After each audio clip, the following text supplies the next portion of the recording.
Halo pemirsa, simak Puru TV, selamat pagi, siang, sore, dan malam. Apa kabar Anda? Semoga dalam keadaan sehat, tidak kurang suatu apapun. Senang sekali saya, Herpram, bisa menyapa Anda dalam sebuah diskusi atau talk show pada kesempatan kali ini. Nah, kita ada di bulan Juli. Kalau kita berbicara bulan Juli, kenapa saya langsung itu berpikirnya itu adalah koperasi gitu. Kenapa? Karena ya di situ bulan Juli ada momen spesial, yaitu Hari Koperasi. Secara internasional ada koperasi internasional itu diperingati tanggal 2 Juli kalau tidak salah, ini bisa dikoreksi. Dan kalau Indonesia itu 12 Juli. Kira-kira mudah-mudahan nanti benar ini ya. Dan kita tahu juga bahwa koperasi ini merupakan sosok guru perekonomian bangsa yang mana jika badan usaha ini terus berkembang itu akan mempermudah masyarakat lebih meningkatkan dan membangkitkan ekonomi dalam kehidupan sehari-hari. Nah, dalam memperingati Hari Koperasi, tepatnya ke-75 tahun 2022 ini, kita akan berdiskusi, berbincang santai saja bersama 3 narasumber sekaligus di sini. Sudah bersama saya, Kepala Dinas Koperasi, Perdagangan Koperasi dan UKM Kabupaten Sukoharjo, Bapak Iwan Setiono, SSTP M-Hum. Apa kabar nih Pak Iwan? Alhamdulillah sehat. Senang bisa ketemu Pak Iwan. Sehat. Juli sibuk pastinya. Pastinya karena dia punya hari besar. Hari besar itu hari koperasi gitu. Tapi sebelumnya tadi bener ya, 2 Juli itu internasional, yang 12 Juli Indonesia gitu ya, hari koperasi. Bener ya? Hari koperasi. Oke, alhamdulillah berarti nggak salah ya. Kalau ada yang salah dari saya dikoreksi pokoknya. Nah, tidak sendirian ini Pak Iwan, ada juga Ketua Dekopinda, Dewan Koperasi Indonesia Daerah Kabupaten Sukoharjo, Dr. Andes Tulus Sutoyo MPD. Pak Tulus, sehat ini? Alhamdulillah sehat. Sehat pastinya. Ini juga selalu berjuang untuk koperasi agar bisa lebih baik lagi begitu ya? Insya Allah. Insya Allah gitu ya, bersama teman-teman pastinya. Amin. Iya. Dan kita juga bersama Ketua Umum Hari Koperasi ke-75 tahun 2022 Kabupaten Sukoharjo, Bapak Joko Dwi Riris Raharjo. Siapa Pak Joko atau ya, Pak Riris? Oh, Pak Riris ya. Kayak saya tanya ini Pak, ya. Karena namanya 4 ya Pak. Ya. Joko Dwi Riris Raharjo. Pak Riris sehat juga? Alhamdulillah. Alhamdulillah. Ini jadi sebagai ketua umum kan? Ya. Jadi yang ketiga ini. Yang ketiga kalinya. Sibuk pastinya juga. Bagaimana nanti acara bisa berjalan dengan lancar? Insya Allah lancar. Oke. Baik, di awal ini kita akan ke Pak Iwan terlebih dahulu. Pak Iwan, Hari Koperasi ke-75 tahun 2022. Tema besarnya apa ini? Secara nasional ya ini ya? Ya, untuk Hari Koperasi yang ke-75 ini kita mengambil tema terkait dengan penguatan koperasi dalam rangka untuk kegiatan kelembagaan dalam rangka penguatan sumber daya non terbarukan. Jadi ya, nanti mudah-mudahan nanti koperasi dengan tema yang diangkat dari Kabupaten Sukoharjo nanti bisa lebih optimal dan maksimal dalam pelaksanaan peringatan Hari Koperasi yang ke-75. Oke.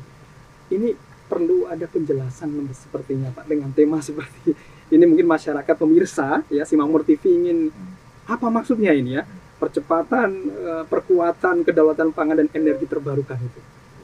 Jadi untuk percepatan kedaulatan pangan dan energi terbarukan ini memang menjadi salah satu tema yang kita angkat dalam rangka untuk pemulihan ekonomi. Salah satunya melalui jalur koperasi. Karena koperasi ini merupakan sebagai sosok guru ekonomi bangsa, sehingga harapan kita pasca pandemi yang cukup memberikan kontraksi luar biasa ya untuk perekonomian bangsa ini. Harapan kita nantinya bisa memberikan kontribusi positif dalam Hari Koperasi ini yang ke-75 untuk penguatan ekonomi melalui media koperasi, khususnya untuk berbagai macam program pemulihan ekonomi. Itu Mas. Baik, coba saya beralih ke Pak Tulus. Pak Tulus, bagaimana sih melihat dari koperasi ini tumbuh kembangnya dan bisa menjadi bagian dari kehidupan masyarakat, sangat melekat kepada peningkatan ekonomi, itu seperti apa? Iya, saya melihatnya dari esensi koperasi. Esensi koperasi itu pertama ada anggota. Dan itu juga yang selaku anggota juga selaku pemilik koperasi. Di samping itu juga selaku pelaksana koperasi itu sendiri. Kemudian ada niatan bersama, tujuannya sama, kegiatannya bersama, pengelolaannya secara demokratis, sehingga nanti sisa hasil usahanya itu dibagi adil dan sebanding. Semuanya itu muaranya pada kesejahteraan anggota dan masyarakat pada umumnya. Itulah jati diri koperasi. Sehingga tidak anehlah kalau koperasi sebagai penyangga ekonomi nasional, khususnya kita mengadopsi dari pasal 33 Undang-Undang Dasar 1945. Oh, itu yang dimaksud berarti sokok guru itu ya penyangga itu? Iya. Oh, sokok guru perekonomian bangsa, penyangga ekonominya bangsa Indonesia. Iya. Gitu. Nah, kalau melihat perkembangannya saat ini itu koperasi apakah sudah begitu subur, sehat dan bagaimana? Iya. Pada umumnya saya melihat dari Dewan Koperasi sebelum adanya COVID itu memang ada perkembangan yang luar biasa, baik. Walaupun naiknya itu secara gradual, tapi dengan adanya COVID akhir-akhir ini juga tersendat karena kegiatan mobilisasi barang, mobilisasi uang itu juga tersendat. Apalagi sekarang ini ada sedikit banyak koperasi, khususnya koperasi pegawai negeri ya. Ini terjadi idle money, uang yang tidak laku. Ini menjadi satu pertanyaan dan harus perlu ada jalan keluar bagi kita. Ini satu hal. Sehingga dengan adanya COVID kemarin, pandemi kemarin itu memang sedikit banyak mempengaruhi. Ya, oke. Ya, Pak Iwan, Pak Tulus juga Pak Riris ya. Saya sebagai orang awam ini ya, orang awam kan taunya koperasi ya seringkali yang mungkin datang berkunjung ke rumah-rumah orang gitu kan, simpan pinjam gitu ya. Apakah memang hanya itu saja sih koperasi gitu atau mungkin ada penjelasan di sini? Sebenarnya koperasi itu luas begitu ya, macam-macam gitu dan bisa dimanfaatkan sesuai dengan kebutuhan gitu, bukan hanya sekedar simpan pinjam seperti itu. Gitu. Pak Iwan. Ada dua jenis koperasi, koperasi primer dan juga koperasi sekunder. Tapi kemudian dengan adanya Undang-Undang Nomor 11 tahun 2020, ini ada beberapa hal kebijakan kaitannya dengan koperasi. Jenis koperasi sendiri ada koperasi primer dengan pendirian bahwa koperasi ini beranggotakan minimal 9 orang untuk pendiriannya. Kemudian untuk koperasi yang sekunder ini dengan minimal ada 3 badan hukum koperasi. Dari dua jenis koperasi sendiri dipetakan ada koperasi yang simpan pinjam dan koperasi yang non simpan pinjam. Artinya di sini bahwa ketika ini adalah koperasi simpan pinjam seperti disampaikan Mas Herman tadi, banyak yang publik umum masyarakat yang ketahui adalah koperasi simpan pinjam sendiri. Tapi sebenarnya dari Kementerian Koperasi ini mendorong bagaimana bertumbuh kembangnya koperasi yang non simpan pinjam. Artinya mengembangkan yang sifatnya serba usaha.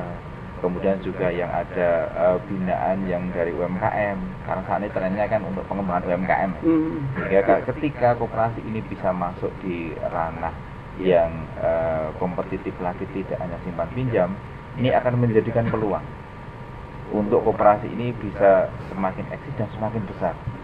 Karena dengan penambahan modal tidak hanya dari simpan pinjam, tetapi dari berbagai macam sisi usaha, ini akan semakin memberikan geliat ekonomi yang lebih baik.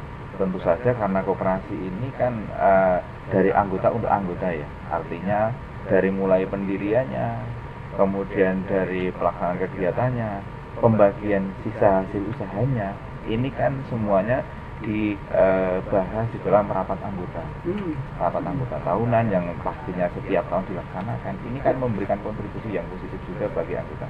Harapan kita ketika koperasi baik itu simpan pinjam ataupun yang non simpan pinjam ini bisa berkembang, ini akan memberikan kesejahteraan yang lebih luas pada anggota. Gitu. Oke, baik. Ya, saya ke Pak Riris. Pak Riris, kaitannya dengan Hari Koperasi karena ini sebagai ketua umum kan, boleh tahu berbagai kegiatan yang sudah direncanakan dalam memperingati Hari Koperasi ke-75 tahun 2022 ini. Baik, bahwa kegiatan dalam rangka memperingati Hari Koperasi ke-75 tahun 2022 sudah kita siapkan serangkaian kegiatan. Paling tidak ada 5 jenis. Yang pertama nanti adalah kampanye jati diri koperasi. Ini dikandung maksud supaya bisa menggelorakan semangat masyarakat untuk berkoperasi. Karena memang pengetahuan dan pemahaman masyarakat tentang koperasi selama ini masih kurang. Indikatornya adalah bahwa anggota koperasi di Indonesia itu belum sebanding dengan jumlah penduduk. Kalau di persentase belum ada 10%. Jumlah koperasi Indonesia dengan jumlah penduduk itu. Maka itu perlu terus digelorakan bagaimana masyarakat menjadi mindsetnya itu memahami, menyadari pentingnya koperasi sebagaimana disampaikan oleh bapak-bapak.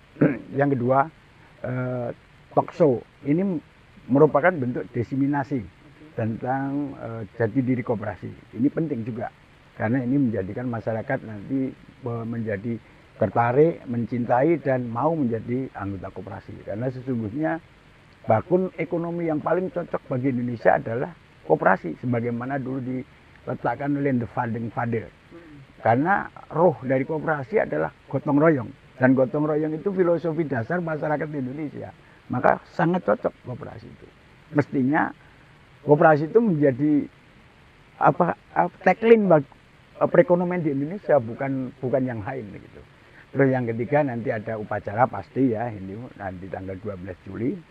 Terus ada juga nanti Baksos dalam rangka kepedulian gerakan koperasi kepada katakan fakir miskin misalnya atau kaum duafa. Ini menunjukkan jiwa kepedulian kita. Nanti kita lakukan memberikan bantuan kepada panti asuhan sehingga nanti insya Allah bantuan yang diberikan ini bisa bermanfaat bagi anak-anak panti. Terus yang kelima, ini nanti kita rencanakan ada senam sehat yang diikuti oleh para gerakan koperasi dan para siswa di halaman Seda, sehingga ini insya Allah menjadi semacam pemicu pasca pandemi sehingga masyarakat ini sudah mulai berani bergerak secara tanpa hambatan PSBB dan sebagainya. Begitu Mas, kira-kira rangkaian kegiatan yang akan kita gelar untuk Harkop 2022. Banyak sekali Ya, agendanya dan ini sudah ada yang berlangsung, ya, termasuk di sini. Ya. Kalau kampanye itu sudah dilakukan ya Pak untuk spanduk? Nanti ya, saya -7. -7 sudah kita mulai, berarti tanggal 5. Ya, tanggal 5 sudah kita mulai pasang spanduk, lalu pamflet di semua tempat yang strategis dan di lingkungan koperasi-koperasi. Oke. Ini yang jadi puncaknya apa ini? Upacaranya, ya, upacaranya. Oke. Kalau untuk yang bakti sosial senam masal sebelum upacara terus Iya, upacara? kalau senam masal setelah upacara, bakti sosial nanti pasca upacara, nanti ada acara tambahan, akan kita bagikan sertifikat bagi penilaian kelayakan koperasi yang berprestasi, sekaligus ada penyerahan bantuan secara simbolis oleh Bupati nanti. Pada panti asuhan yang kita pilih. Karena memang terbatas bantuannya sehingga nanti ya terbatas untuk panti asuhan yang dibantu. Secara umum ini sudah siap, Ready. persentasenya 100% siap. 70%. Nanti tanggal 8 ada kita gladi resik rapat evaluasi tanggal 8 nanti. Oke, baik, menarik, banyak kegiatan yang akan dilakukan Anjir. dalam peringati Hari Koperasi, dan ini benar-benar bagaimana supaya masyarakat itu berdekat ya Pak ya. Anjir. Dikatakan tadi ternyata baru 10% ya. Iya, Belum ada 10%. masyarakat Indonesia itu Iya, berkoperasi. untuk berkoperasi. Oke. Atau mungkin ada yang persepsi masyarakat masih ada yang salah begitu Pak. Betul. Misalnya begini, ini kok ada ya rentenir berkedok koperasi, Nah, kayak gitu. iya, misalnya. betul. Mencekik ini ya. Ya, coba saya jelaskan ya. Di Indonesia itu kan sebetulnya ada 4 jenis koperasi ya. Koperasi sekunder, koperasi produsen, koperasi konsumen, koperasi jasa, dan koperasi sebuah usaha. Di dalam koperasi ini, kan ada yang genuine dan yang tidak genuine. Yang genuine itu yang mereka melaksanakan prinsip-prinsip koperasi di dalam operasinya. Yang tidak genuine, yang tidak melaksanakan prinsip-prinsip di dalam operasi. Seperti misalnya ada RAT. Kalau yang tidak genuine itu tidak ada RAT. Dan lain sebagainya dan lain sebagainya. Nah, inilah yang menyebabkan kadang-kadang masyarakat itu menjadi trauma karena menjadi korban koperasi yang tidak genuine tadi. Sehingga katakan koperasi yang tidak genuine itu sesungguhnya hanya ini pemodal yang bingung untuk mengoperasikan dananya karena sekarang BPR kan tinggi sekali untuk persyaratan modal setornya. Kalau nggak salah sekarang 500 miliar. Nah, ini sangat sulit sekarang membuat BPR itu. Maka yang paling mudah koperasi karena cukup izin dari dinas koperasi setempat selesai. Nah, ini. Jadi saya dan teman-teman hanya 9 orang sudah bisa mendirikan koperasi dengan modal 50 juta. Selesai. Simpan pinjam. Iya. Jadi nah inilah yang jadi tantangan kita supaya masyarakat tidak dirugikan. Dan alhamdulillah di Sukoharjo sudah ada perda tentang koperasi yang melindungi itu sehingga insya Allah tahun kemarin tahun 2020 ya itu sudah ada untuk melindungi masyarakat jangan sampai menjadi korban. Ini yang menjadi tantangan kita, Pak. Mungkin bisa ditindaklanjuti. Mungkin ada ini, Pak. Jadi menanggapi apa tadi disampaikan Pak Riris ya Pak Mas Herpram bahwa memang di Kabupaten Sukoharjo ini potensi koperasi kita itu memang juga luar biasa. Ada 437 koperasi primer dan 2 koperasi sekunder. Kemudian perda kaitannya dengan perkoperasian kita juga sudah ada. Hanya memang nanti kita perlu ada beberapa penyesuaian mengingat adanya Undang-Undang Cipta Kerja ini sehingga ada beberapa ketentuan yang misalnya untuk pendirian koperasi yang semakin dipermudah tadi sampaikan Pak Joko Riris tadi ada dengan keanggotaan 9 orang itu sudah cukup sehingga ini ada beberapa penyesuaian.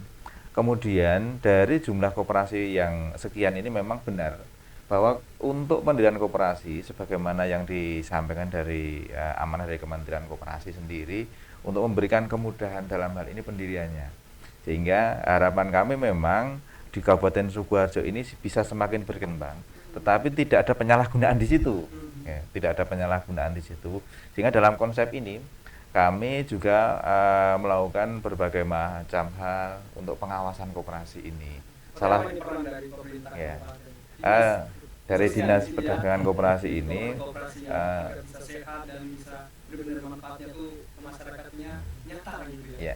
Ya dalam hal ini salah satunya tadi melalui mekanisme penilaian kesehatan. Penilaian kesehatan ini sesuai dengan ketentuan bahwa setiap koperasi ini kita adakan secara reguler 1 tahun sekali setidaknya ada penilaian kesehatan. Kita sudah ada tim pengawasan di situ kita adakan. Tapi dengan jumlah koperasi yang sekian banyak 437 primer, 2 sekunder ini belum semua sumber daya manusia kita itu bisa menjangkau semuanya. Idealnya dari 437 koperasi ini bisa kita laksanakan semuanya untuk penilaian kesehatan. Fungsinya pertama, ketika kita melaksanakan penilaian kesehatan, ini bisa memberikan suatu bentuk pembinaan, pengawasan, baik itu secara manajerial, kemudian kaitannya dengan pertanggungjawaban. Selain itu juga ada pengawasan secara tidak langsung. Kami senantiasa menyampaikan kepada koperasi-koperasi ini, khususnya yang berbadan hukum di kabupaten, untuk bagaimana koperasi ini bisa melaporkan secara triwulan terkait periodik secara triwulan untuk menyampaikan kepada kami bagaimana kaitannya dengan neracanya, perkembangan jumlah anggota, manajemennya. Sehingga kami akan terkontrol sebagai salah satu indikator karena ada indikator-indikator penilaian koperasi ini yang mana pada momen hari koperasi seperti ini kita bisa nanti sampaikan para koperasi-koperasi yang memang dengan predikat penilaian koperasinya yang dapat dikatakan sehat gitu Mas Herman. Tambahan ya, jadi gini Mas, masih ada persepsi masyarakat tentang koperasi karena ada tambahan itu dianggap riba. Nah oleh karena itu untuk antisipasi itu perlu ada pendidikan koperasi bagi anggota sehingga untuk mengerti sesungguhnya jati diri koperasi karena pengelolaan demokrasi. kemudian hasil usaha itu dibagi sebanding dan adil sesuai dengan jasa usahanya maupun jasa modalnya. Kemudian tambah itu adalah sudah ada agreement, ada kesepakatan bersama, sehingga masih ada persepsi masyarakat itu dianggap riba. Maka itu tadi salah satu.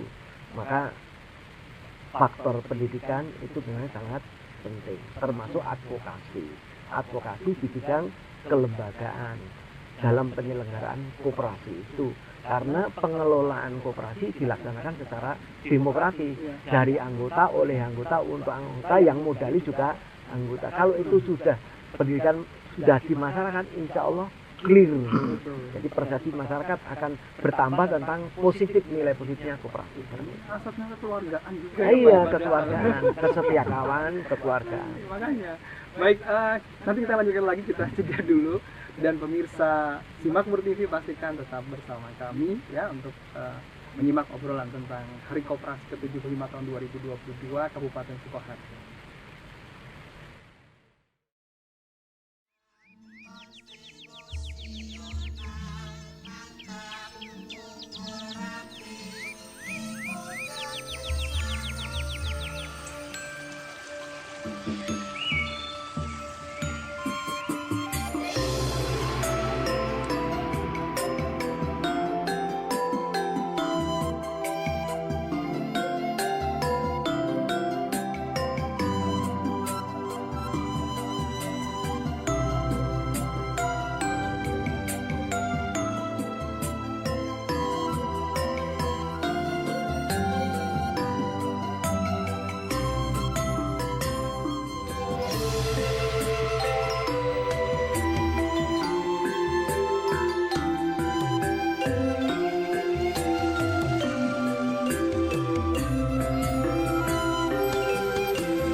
Baik pemirsa Simak Mur TV, terima kasih masih setia bersama kami dan masih juga menyaksikan untuk dialog tentang Hari Koperasi ke-75 tahun 2022 Kabupaten Sukoharjo.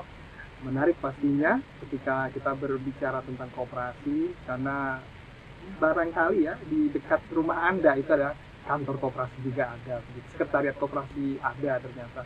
Tapi Anda masih belum paham tentang koperasi. Nah, ini saatnya Anda menyaksikan, di sini juga akan ada edukasi dan pemahaman lebih lanjut lagi terkait dengan koperasi. Apalagi tadi sudah dijelaskan oleh narasumber terkait dengan koperasi sebagai penyangga perekonomian bangsa yang benar-benar nanti bisa dirasakan manfaatnya untuk membangun ekonomi masyarakat secara nyata begitu.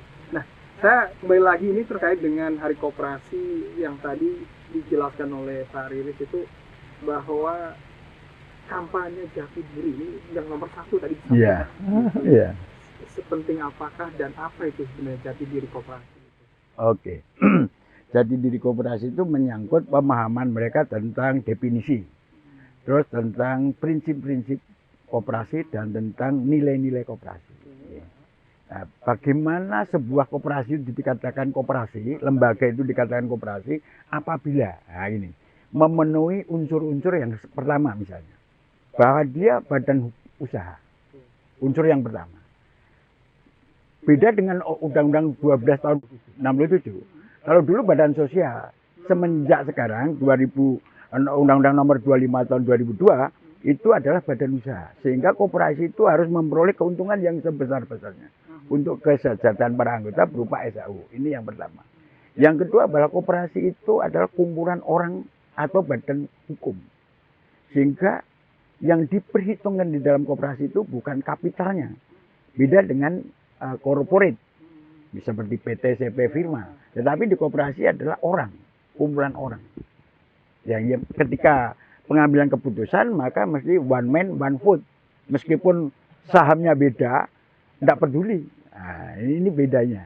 Terus yang ketiga bahwa koperasi itu mesti dikelola secara merupakan gerakan ekonomi kerakyatan. Sehingga ini dari rakyat, oleh rakyat, untuk rakyat.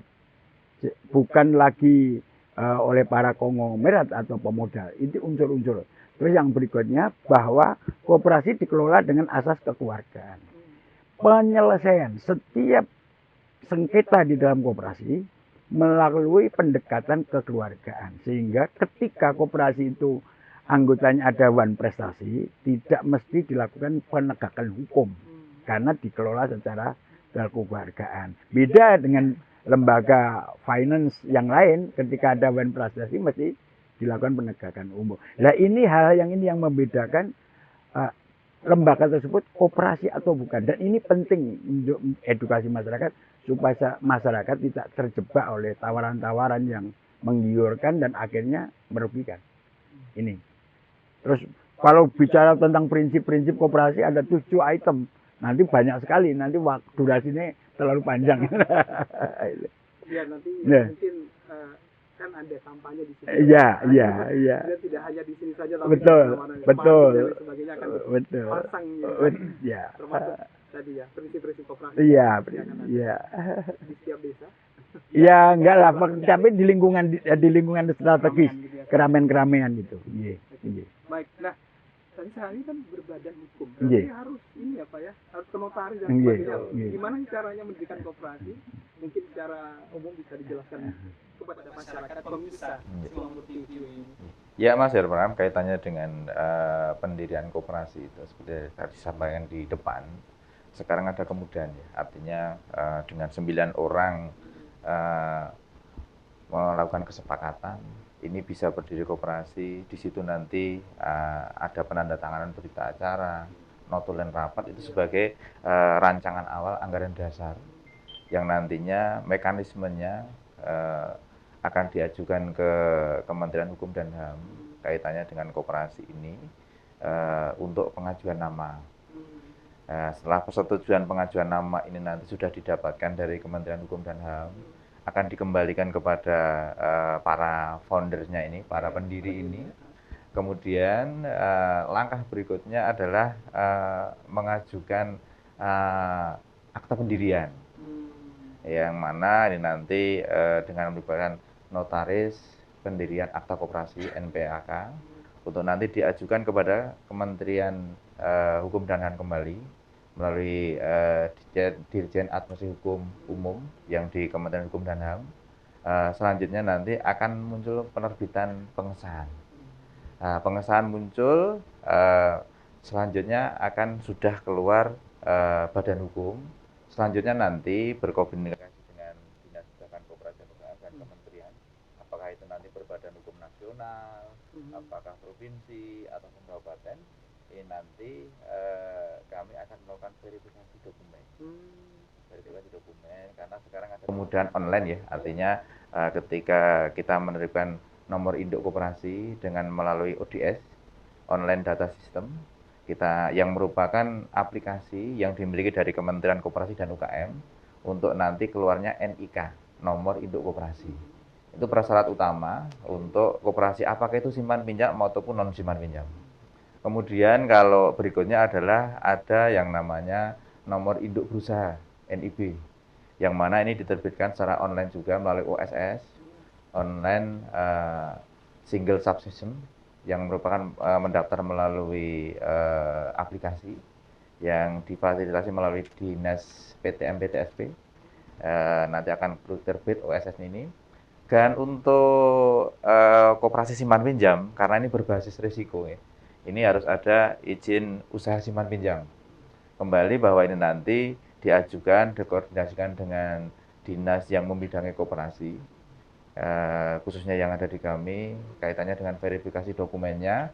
Setelah ini nanti ada verifikasi dari dinas, ini nanti secara OSS pula, ini nanti diajukan ke Kementerian Hukum dan HAM.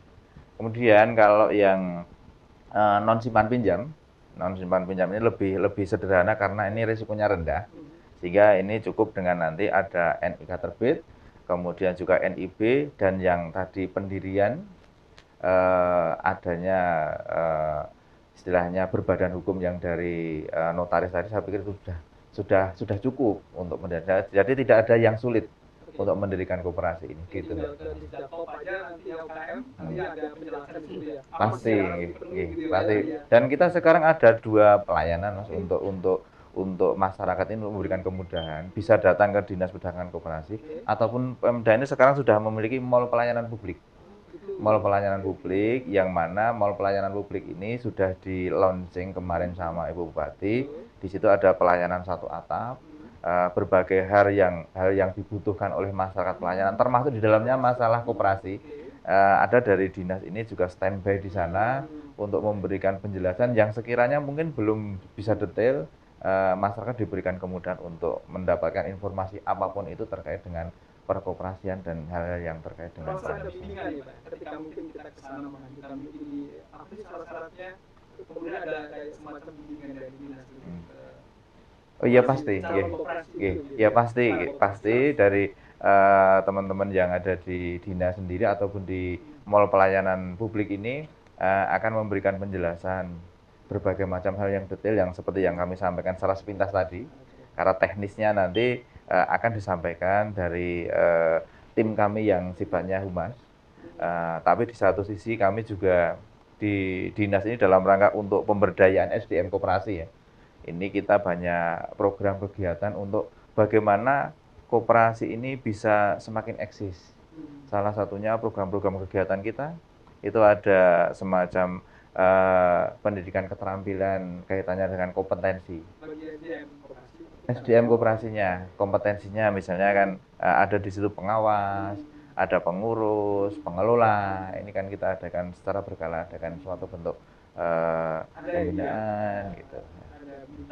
Bimbingan teknis, kemudian juga kalau yang membutuhkan informasi melalui mall pelayanan publik ini, begitu. Oh, berarti ada kegiatan di situ untuk meningkatkan kapasitas ya, Iya, bagi SDM koperasi yang ada di Sukoharjo melalui program dinas gitu ya. Ya betul. Nah, jadi bisa nanti kalau misalnya nih SDM-nya yang masih baru-baru begitu bisa lagi di dalam pengelolaan keuangan, mungkin semacam itu juga ada. Ya. Nah saya ke Pak Tulus ya. Ini kan mitra ya, sebenarnya mitra gitu ya, mitranya pemerintah gitu ya, betul. Dekopinda.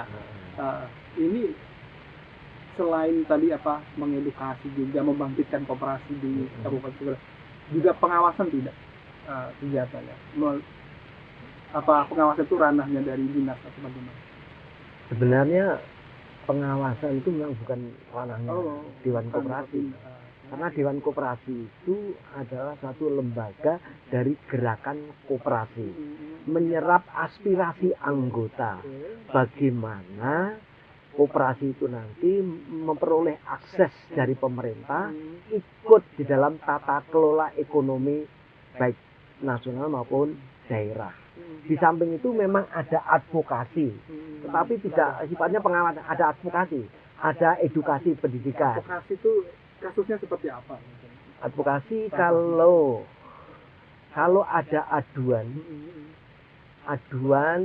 satu ada koperasi yang tidak melaksanakan prinsip-prinsip koperasi. Karena ini koperasi bukan anggota kok walaupun nanti ranahnya kepada dinas, tetapi karena Dikopin itu sebagai sebagai lembaga, jadi organisasinya, jadi mengadu kepada koperasi bagaimana nanti jalan keluarnya advokasi, sehingga memberikan istilahnya pemecahan masalah. Oh ini ranahnya ke hukum, oh ini jangan, dan sebagainya, sehingga bisa koperasi yang satu dengan yang lain dapat. Nah, ketika mengadvokasi kemudian diserahkan ke dinas. Nah, peran dinas di sini apa ini Pak? Ya, jadi kaitannya dengan permasalahan koperasi memang sebenarnya dinas ini berfungsi di dalam rangka untuk mediasi. Karena seperti disampaikan tadi Pak Riris, kemudian Pak Tulus ya. Fungsi dinas ini adalah ketika ada permasalahan, bagaimana kita kedepankan asas kekeluargaannya. Kita pertemukan dari pihak-pihak yang bermasalah ini untuk bagaimana bermusyawarah mufakat sehingga suatu permasalahan itu dicari solusi secara kekeluargaan. Tetapi yang namanya mediasi kan belum tentu bisa selesai juga. Harapan kita selesai di situ, oke, clear. Faktanya ada juga yang sampai ke persidangan. Nah, ketika ini masuk di persidangan, kami dari dinas ini siap untuk menjadi istilahnya fungsi sebagai saksi ahli kaitannya dengan permasalahan itu yang ada. Sehingga nanti akan menjadi salah satu bahan pertimbangan dari ketika ini masuk di ranah hukum gitu Mas. Nah, meskipun dari dinas juga ada upaya pembinaan ya kepada koperasi, dari Dekopinda juga ada untuk pembinaan sendiri.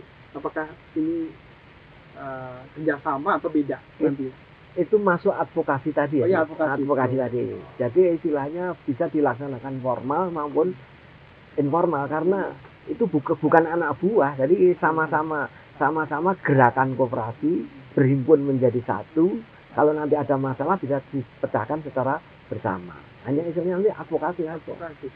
Kan dinas juga ada ya semacam tadi pembinaan, bimbingan teknis dan lain sebagainya. Itu Nah, ada. kalau Dekopinda sendiri apakah juga ada mengadakan seperti itu bagi anggota Dekopinda sendiri?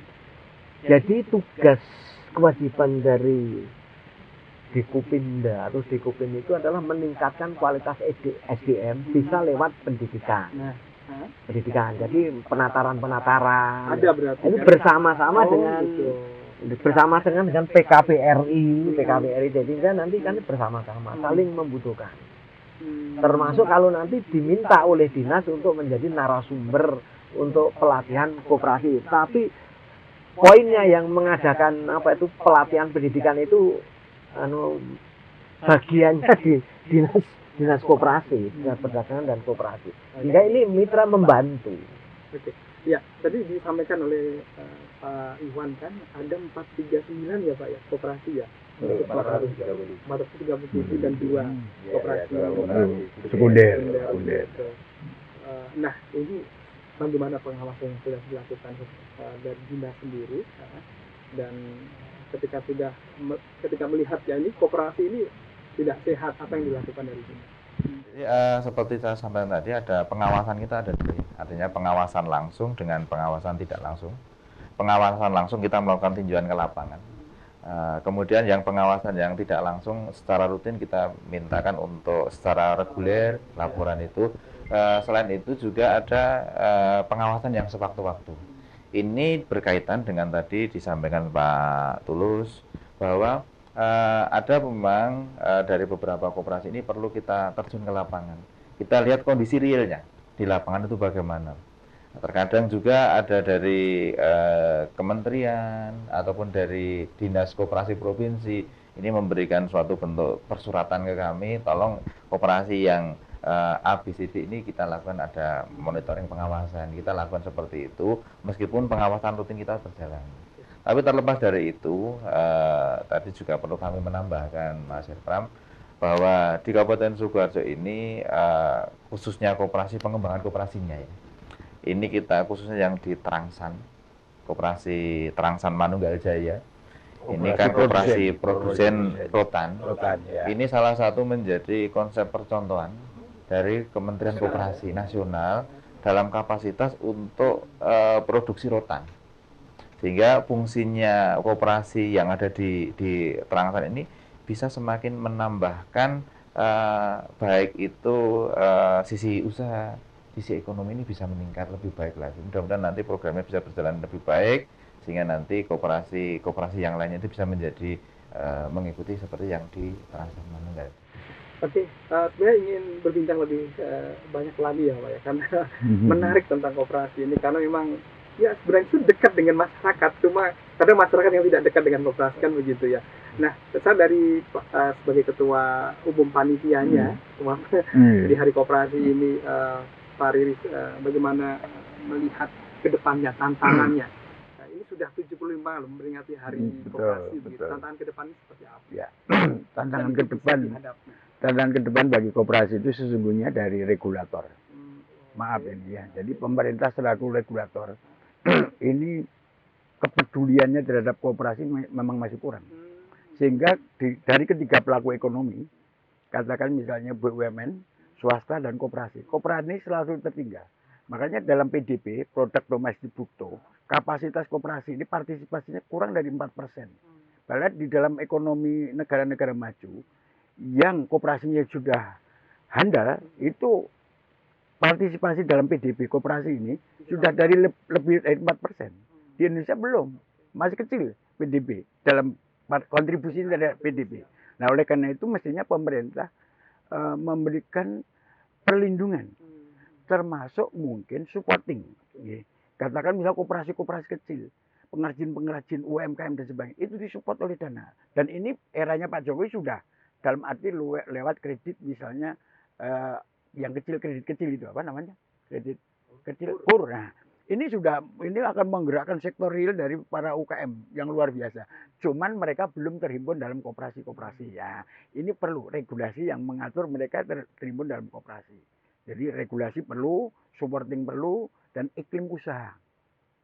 Iklim usaha yang juga perlu supaya koperasi ini diberi kepercayaan lah oleh pemerintah misalnya untuk memenangkan tender apa. Di Indonesia yang paling top itu kan baru koperasi jasa yang ada di Pekalongan itu yang asetnya 300 triliun itu. Satu-satunya yang paling top koperasi di Indonesia kan baru yang di koperasi jasa di Pekalongan yang asetnya sudah 300 triliun itu masuk ke 10 besar ASEAN kalau nggak salah, kalau nggak Asia itu. Nah, inilah yang menjadi tantangan kita semua, termasuk juga edukasi kepada masyarakat tentunya supaya masyarakat semakin mengerti dan tidak trauma dengan koperasi-koperasi yang nakal tadi gitu. Saya ke Pak Tulus, bagaimana ini menggapai kesadaran masyarakat berkoperasi ya?